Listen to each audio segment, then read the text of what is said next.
Hey everybody, this is a real quick video in case you have a Wyze Robot Vacuum and you need to do a hard reset to the factory default settings on it.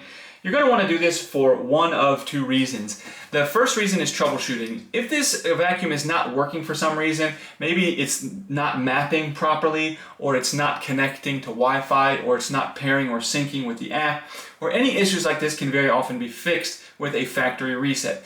Now the second reason you might want to do this is if for whatever reason, if you're setting this up in a new home or on a new network or just something where whatever reason you just want to get it back to the way it was when it came out of the box new, we can go ahead and do that, and it's really easy to do. So all we need to do is we're just going to go ahead and press and hold the home button for 5 seconds. And after we press and hold this home button for 5 seconds, we should hear the vacuum say, "Factory reset will begin." And once we do that, we're just going to let go of the home button and then press it again and start pressing it again. And after a new, just after holding it for another 5 seconds, it will reset, and then it should say, "Factory reset was successful," at which point you can release the button. It's now been reset, and you can set this vacuum up like a brand new device.